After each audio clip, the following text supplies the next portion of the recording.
তাহলে তৃতীয়বারের মতো আমরা কোরআনকে আরও এক ধাপ এগিয়ে নিয়ে গেলাম, মানুষকে সহজে বিশুদ্ধভাবে কোরআন তেলাওয়াতের জন্য তাজবিদ চিহ্ন বের করে দিলাম।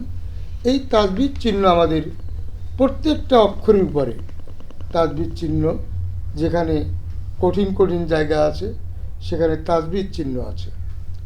তাজবিদ চিহ্ন বলে দেবে যে কোন অক্ষর কেমন আদায় হবে, কোন অক্ষর কেমন আদায় হবে, এটা তাজবিদ চিহ্নই বলে দেবে।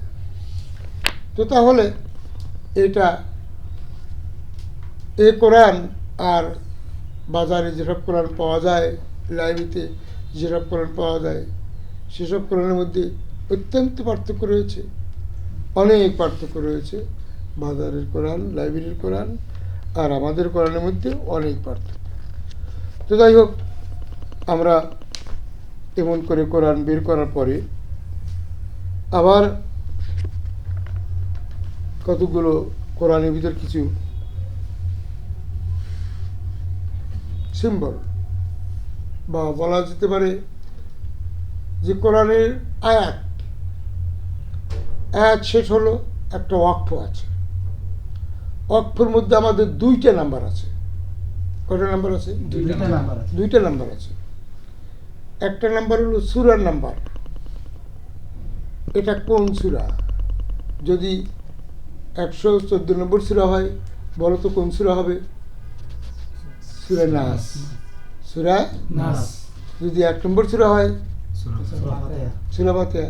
2 নম্বর সূরা হলে এরকম, মানে কোরআনের যে কোনো একটা আয়াত যদি আমরা কোথাও পাই, এটা কোন সূরার আয়াত, ওই নাম্বার, মানে প্রত্যেকটা গোল চিহ্নের ভিতরে নিচে একটা নাম্বার, উপরে একটা নাম্বার। নিচের নাম্বারটা হলো সূরার নাম্বার আর উপর করলো আয়াত নাম্বার। এখন মাঝখানে একটা পেলাম, এই পেলেই আমরা বলতে পারবো এটা সূরা তওবা। সূরা তওবার যেহেতু এটা 9 নম্বর সূরা, তাহলে এই সূরাটার নাম সূরা তওবা। 25 নম্বর আয়াত, এই সূরা তওবার 25 নম্বর আয়াত। অর্থাৎ 9-এর উপরে যদি 25 থাকে, তাহলে 9-তে আমরা ধরে নেব এটা হলো সূরা তওবা, আর 25-এ ধরে নেব তওবার আয়াত নম্বর 25। তাহলে যে কোনো আয়াতই পড়ছি, যে কোনো জায়গা পড়ছি, আমি বলে দিতে পারছি সাথে সাথে এটা অমুক সূরার এত নম্বর আয়াত, অমুক সূরার এত নম্বর আয়াত। হ্যাঁ, এখন তোমার কাছে একটা পাতা বা পাতার একটা অংশ তোমার কাছে পাওয়া গেল, সেখানে ওই কোরআনের আয়াতের মধ্যে একটা গোল চিহ্ন আছে, অক্ষ আছে। অক্ষ পাইলেই তুমি বলে দিতে পারবে, আমার কোরআনে অক্ষ পাইলেই তুমি বলে দিতে পারবে এইটা অমুক সূরার এত নম্বর আয়াত। আমাদের কোরআন তাহলে কত বৈশিষ্ট্য যে আমরা মানে আয়াত দেখলেই বলে দিতে পারি এটা আর কোনো আয়াত কোরআন নেই। আমাদের যে এই যে সিস্টেমটা আমরা বের করেছি, এটা আমাদের কোরআনেই আমি বের করেছি, এটা আর কোনো কোরআনে এগুলো নেই। না, আমরা বাইরের আমাদের শিক্ষকদের কাছে পাওয়া যাবে, আমাদের শিক্ষকদের কাছেই এই কোরআনটা পাওয়া যায়, অন্য কারো কাছে পাওয়া যায় না। আমাদের শিক্ষকদের কাছে আমরা দিয়ে রাখি। আমাদের 10,000-এর মতো শিক্ষক সারা বাংলাদেশে আমাদের ছড়িয়ে ছিটিয়ে আছে। এই শিক্ষকদের কাছে এটা পাওয়া যাবে, কিংবা আমাদের এই Qari রমজান টিভির এর মোবাইল নাম্বার দেওয়া আছে, ঠিকানা দেওয়া আছে। মোবাইল নাম্বারে রিং দিয়ে আমাদের কোরআন পাওয়া যেতে পারে। বৈজ্ঞানিক পদ্ধতি কোরআন আমরা কয়েক রকম করেছি। প্রথমত, কোনো অর্থ দেয়নি, শুধু কোরআন তিলাওয়াতের জন্য কোরআন করেছি, সেখানে কোনো অর্থ নেই। দ্বিতীয়ত আছে অর্থ, কোরআন পড়ছে তার নিজ দিয়ে বাংলায় অর্থ রয়েছে, 2 রকম হলো। তৃতীয়ত, আমরা প্রত্যেকটা শব্দের অর্থ কি, কোন শব্দের কি অর্থ। হ্যাঁ, যেমন আলহামদুলিল্লাহি রাব্বিল আলামিন। আল মানে সমস্ত, হাম মানে প্রশংসা, লি মানে জন্য, লিল্লাহি আল্লাহর জন্য। হ্যাঁ, প্রত্যেকটা শব্দের অর্থ তার নিচে ওই জায়গায় ডিভাইডার দিয়ে পৃথক পৃথক করে দেওয়া হয়েছে। আবার ওই আলহামদুলিল্লাহ রাব্বিল আলামিন, বিশ্ব জগতের মালিক আল্লাহর সমস্ত প্রশংসা, এটা আবার ডান পাশে বা বাম পাশে অর্থ লিখে দেওয়া হয়েছে। তাহলে 3 রকম হলো, একটা হলো অর্থ ছাড়া, একটা হলো সাধারণ অর্থ, একটা হলো এটা যে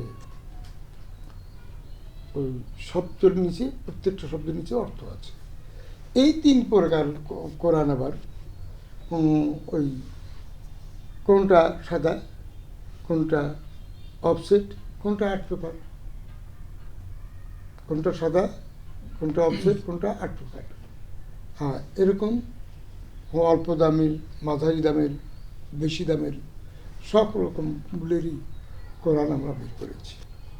অর্থাৎ আমাদের কোরআনে যে চিহ্ন দেওয়া হয়েছে, এই চিহ্নটা কেন দেওয়া হয়েছে আমরা বুঝবো কী করে? এইটি তো আমার প্রশ্ন।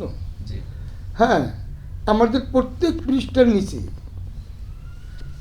যেমন খারাপ আঁকা চিহ্ন, এই জায়গায় সাবধান হও, এই অক্ষরটি যেন ওই ওই অক্ষর না হয়, হামজা যেন আইনত ইয়া অক্ষর না হয়, কফ যেন কাপ অক্ষর না হয়, ত যেন তা অক্ষর না হয়, এই খারাপ আঁকা চিহ্ন ওই জায়গা বাংলায় লিখে দেওয়া হয়েছে। আবার প্রত্যেকটা পাতার নিচে, এরকম পাতার নিচেই যে দেওয়া আছে, হ্যাঁ, এখানে দেওয়া আছে যে কোন চিহ্নের কি কাজ,